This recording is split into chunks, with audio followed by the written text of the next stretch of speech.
Bonjour. Bonjour.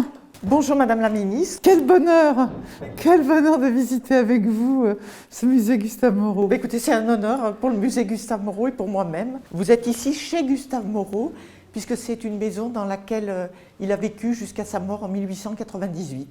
C'est cela, donc une maison particulière.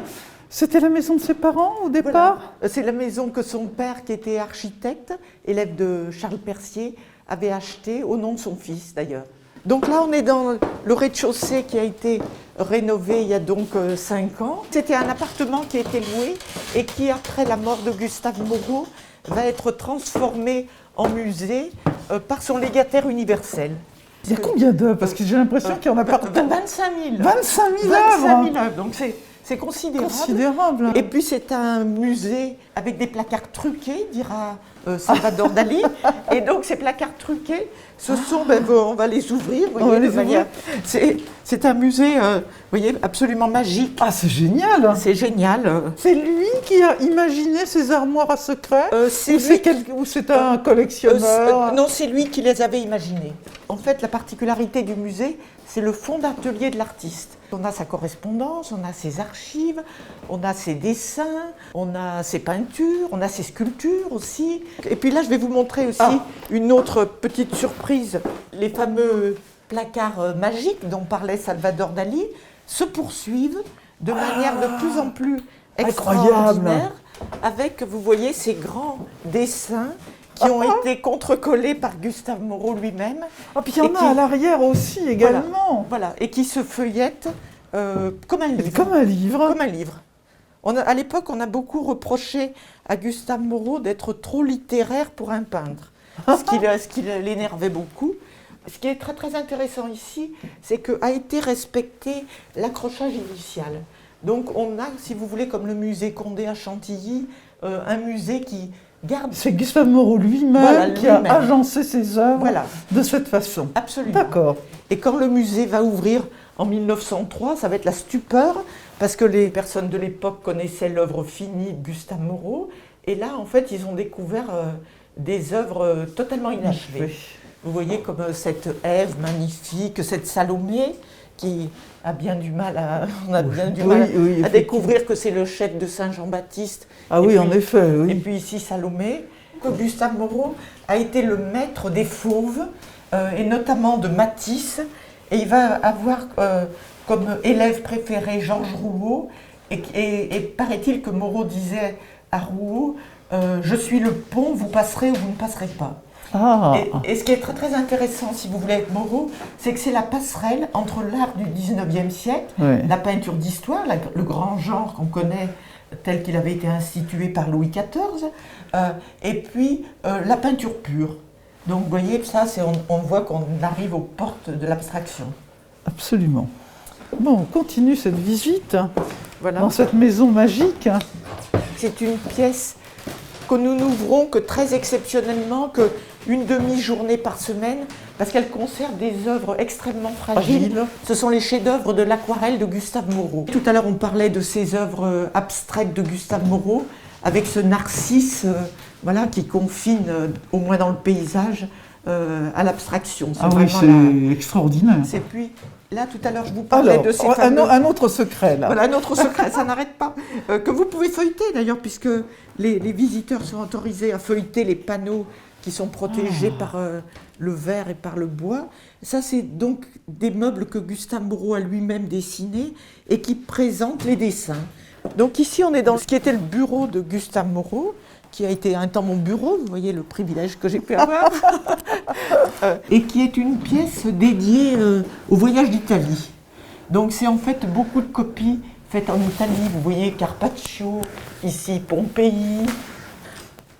Donc là on rentre dans l'appartement de Gustave Moreau et de ses parents. Donc ici la salle à manger, avec des céramiques. On ne faisait pas des grandes fêtes ici. Ben non, pas de grandes fêtes. C'est très intime. Voilà. Mais il vivait de manière assez ascétique, vous savez. Là, ce sont plutôt les œuvres qu'il a faites dans sa jeunesse et qu'il a vendues et dont il a gardé le souvenir par les photographies, les gravures. Donc ça, c'est une pièce qui est dédiée à ses parents. Et donc voilà Gustave Moreau. Magnifique portrait. Magnifique portrait par Rika. Voilà sa mère, Pauline Moreau, avec qui il vivra toute sa vie, qui décédera ici en 1884. Et ça, c'est le portrait par Degas. Donc ça, c'est ce portrait témoignage d'une amitié qui n'a pas survécu au temps. L'échelle des mains, il avait Oui. des doigts Oui, absolument d'artiste. d'artiste, de pianiste. De pianiste, absolument. Et là, on rentre dans le boudoir qui est dédié à celle qu'il a appelée très pudiquement, et dont on a 2 photographies ici, sa très chère et unique amie, Alexandrine Dureux. C'était une amitié ou une amitié amoureuse? On pense plutôt une amitié amoureuse. Ah, quand même. Mais qui malheureusement va mourir 8 ans avant lui. Il va brûler toute la correspondance. La déambulation va continuer et je vais vous laisser aller seul, comme ça vous allez pouvoir découvrir une surprise. Voilà. Mon Dieu. Je vous laisse. Incroyable. Inouï. Ce sont des grands ateliers qu'il a fait construire à la fin de sa vie. Il a surélevé la maison. Voilà, il a surélevé la maison. Avec le 3e étage qui était son atelier, il va tout casser et il va faire ces énormes ateliers qui ont vocation à exposer les très très grands formats, comme ici les prétendants. Ici, la particularité, c'est l'architecture de métal, puisque c'est contemporain de Gustave Eiffel. Donc vous voyez, vous avez cet escalier en spirale magnifique. Et puis vous avez encore une autre surprise, toujours. Il y a derrière ces rideaux des choses. Voilà, absolument. Donc vous avez des dessins. Oh. Le visiteur peut donc feuilleter ces dessins, comme je vous le disais, 4800 dessins à portée de main. Oh là là, c'est Donc, magnifique. Ce qui est magnifique, si vous voulez, c'est que le visiteur peut rentrer dans la genèse de l'œuvre. Ce que j'aime beaucoup dans ce musée, c'est qu'on rentre dans le cerveau de l'artiste, vous voyez. La palette, vous voyez, totalement abstraite. Les pinceaux, ces merveilleux pinceaux. Il travaillait un peu au couteau, à la spatule, il travaillait oui. pas qu'au pinceau. Pas qu'au pinceau. Oh, c'est un tableau emblématique de Moreau. Un tableau absolument. C'est peut-être un de ses plus connus. Un des plus connus. Il le commence en 1880, sa mère décède en 1884, et il est tellement fracassé par ce décès qu'il va le laisser inachevé. C'est magnifique. C'est magnifique. Vraiment, cette visite de votre musée, c'est un moment d'échapper à la dureté du temps. Et ça, voilà. C'est tout à fait extraordinaire. Merci. Merci de m'avoir réservé ce infiniment, moment. Madame la Ministre. Merci beaucoup.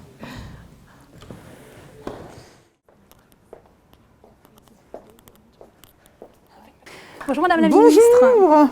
Bienvenue au Musée de la Vie romantique. Quel bonheur de se retrouver ici, dans cette maison, dans ce lieu totalement incroyable. Je retrouve ce jardin. Oui, c'est un très beau jardin qui n'a presque pas bougé depuis la seconde moitié du 19e siècle. Et actuellement, c'est notre salon de thé, le salon de thé Rose-Becquerie du musée. C'est un très beau lieu et qui est vraiment un écrin dans son quartier, dans le quartier la Nouvelle-Athènes, le quartier historique. Et c'est Avec lieu... des peintres, des écrivains, Exactement. un phalanstère de culture. Tout à fait. Ce musée est vraiment l'incarnation de ces résonances entre les arts, entre la peinture, la littérature, la musique. Avec des gens qui s'aimaient, qui se haïssaient, Exactement. qui s'entraidaient. Oui. Il y avait toutes sortes de sentiments là. Et tout à fait. Et le sentiment est au cœur du romantisme. Alors, nous arrivons où ? Nous arrivons dans la maison d'Ary Scheffer. Donc Ary Scheffer, c'est ce peintre français, mais d'origine néerlandaise. Il a loué cette maison dès 1830 et il a fait construire 2 ateliers. Un atelier dans lequel il peignait, un atelier dans lequel il recevait toute la société littéraire, artistique, musicale de la Nouvelle-Athènes entre 1830 et 1858. Alors, expliquez-nous ce qu'est la Nouvelle-Athènes. Alors, la Nouvelle-Athènes, c'est vrai que c'est un quartier au nom très évocateur, le quartier historique donc, qui correspond au 9e arrondissement aujourd'hui. Et on appelait ce quartier la Nouvelle-Athènes parce que ça faisait référence en fait, à l'Antiquité grecque, qui était très à la mode à l'époque. On retrouvait cette influence de l'Antiquité aussi bien dans l'architecture que dans les objets d'art, que dans la façon de se vêtir aussi. Tous les plus grands noms de cette époque y vivent. Delacroix, Géricault, Delaroche, Chopin. Liszt. C'est George Sand que je vois là. Exactement, George Sand, qui est une des personnages clés de notre musée, puisque en 1923, sa petite fille lègue à la ville de Paris un ensemble de près de 200 objets lui ayant appartenu. Et elle est souvent représentée dans les gravures, dans les articles de journaux, en tenue d'homme, puisqu'elle a pris un nom de plume masculin, elle fumait la pipe, elle s'habillait en homme justement pour avoir un destin d'homme. Et là, Auguste Charpentier, qui est un de ses amis, la représente très féminine justement, pour montrer aussi cet autre aspect de sa personnalité. George Sand est également une dessinatrice et je vais vous montrer quelques œuvres de sa main. On va voir des dessins et qui ont un nom très particulier. Ils sont ici, ce sont ce qu'on appelle des dendrites. La dendrite, pour George Sand, c'est une technique d'aquarelle où elle écrase avec le pinceau l'aquarelle sur un papier. Ça fait une tache aléatoire et à partir de ces taches, elle en fait des paysages. Certaines de ces dendrites, nous les avons prêtées il y a peu de temps à une exposition à Marseille qui était justement liée au hasard. Et elle a influencé aussi ensuite les surréalistes. C'est extraordinaire! Oui. C'était une femme qui était passionnée aussi de sa région, le Berry, et elle avait tous ces paysages dans sa tête, devant les yeux, et aussi tirés de son imagination. Je vais au festival de Nohant.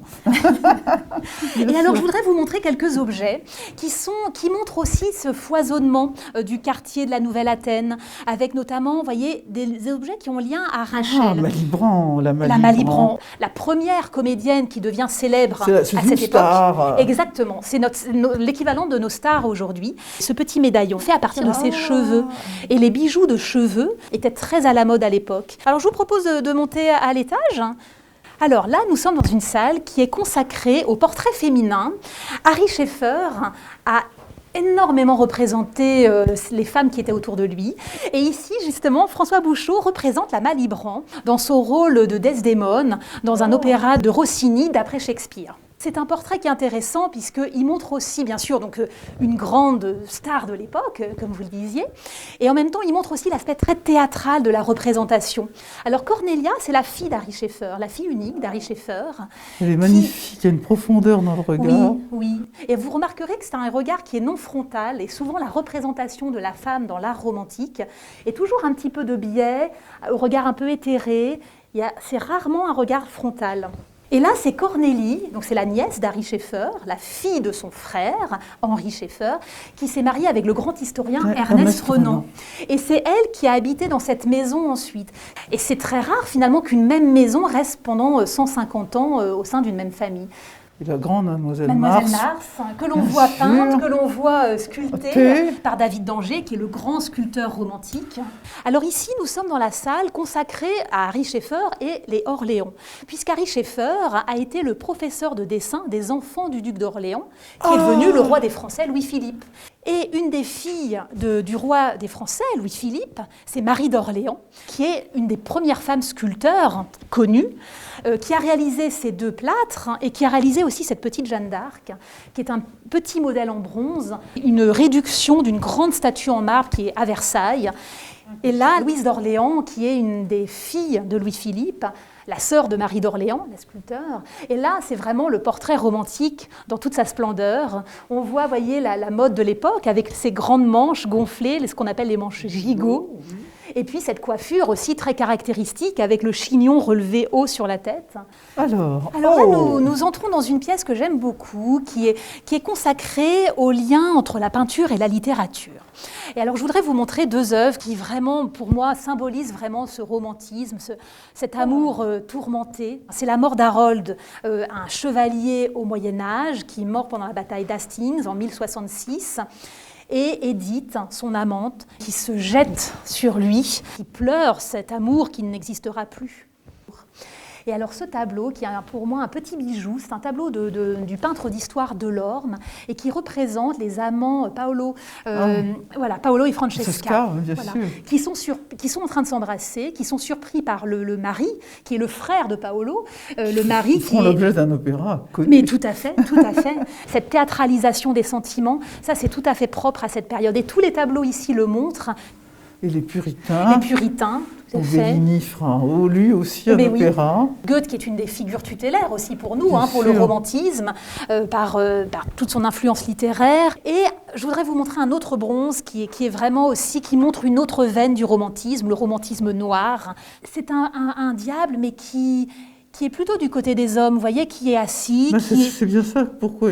C'est pour cela qu'il est dangereux. Oui, exactement, exactement.